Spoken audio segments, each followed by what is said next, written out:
Ojoto, Ojoto marama. Kai gabo Ojoto lele ndi ọma o Ojoto marama. Gịnị kwa? Nna m ele otire. Ebe ka ị gara? Agaje m Ojoto. Anambra steeti kwa ebe Ojoto wee nọ. And otu onye ọbụla amụrụ n'ala Ojoto. Ihe ọma mere na ya. Enwere enyi m nwoke wụ my godfather. Wụrụ my helper.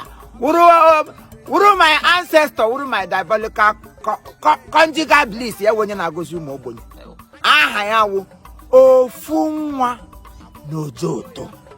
Ihe niile amụrụ n'Ojoto, ọ ya nwa wụ OFU-NWA na-ahụ vision, OFU-NWA vision. Ọkwa ya ma wụ the COO of First Bank Cottages ya na Castle Nigerian Limited. Ọgwụ ọbara ụmụ ogbenye. OFU-NWA vision.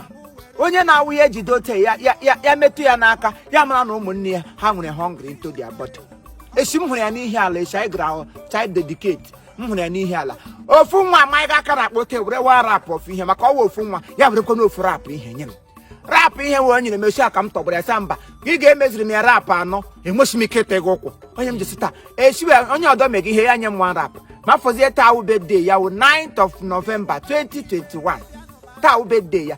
O nwere ike inyezi m rap ise nsị mba mkpụrụ ọmụnwa m ịma na nwa na nwa otu nwa m ọwa OFU-NWA m OFU-NWA na OFU-NWA ka anyị gakọ ofu maka ha mere iji kpọrọ m gị megakwu ka m nye gaga ahụrị n'ọnụ gị kpọrọ m pụta were ofu ji biga m ofu ji ka anyị ga inye OFU-NWA ofu mmiri ihe mmiri agozi agozi asị mmiri iwu ndụ ngarụgba m were mmiri nye gị OFU-NWA sị gị ṅụọ mmiri ihe awa aṅụrụ ndụ water is life onye ọbụla nyere ego mmiri n'ụwa na onye ahụ wụọ onye chọrọ gị ọganihu OFU-NWA nyere m mmiri mbụ nye m ma ọṅụrụ ndụ ọkwara ihe m jisi mbịa m nye gị taa ị ga-ahụta ndụ n'elu ndụ ọganihu n'elu ọganihu ogologo ụzọ ihe niile nọ na-akwụ gburugburu ha nweshi ike ịhụ gị onye na-echere gị echiche ọjọọ onye ahụ ga-eji ala zere mmiri ịha echi ọwụla ihe ọjọọ nọ n'iro ụkwụ agaghị eli gị ama gị chọ ka ikulie nwunye gị abịa ma ego nwa rịtọrịtọ gị chọ ka ị pụọ nwunye gị abịa kwa ego ọnụnọnụ mgbe ọ na-akwụla gị ga-elaliele ka laliga ụnụ banyega n'ime bedrum mgbe ụnụ na-egwugole egwu ya atọgole egwugole mmiri gị nwa na-egwu ide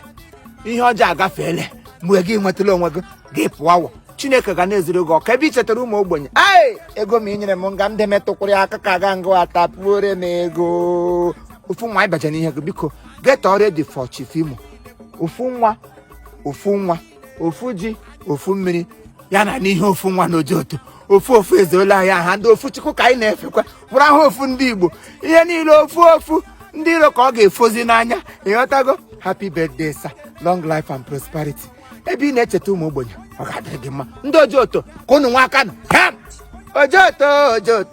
Ojoto mara mma ka anyị gaba Ojoto gaa lelenụ ha Ojoto mara mma Ojoto mụrụ OFU-NWA Ojoto mara mma ị mara ajụjụ ihe ga-ahapụ mma mesoro ibe m tụwa ọrụ na-atụ ọrụ ata ịkpa ha OFU-NWA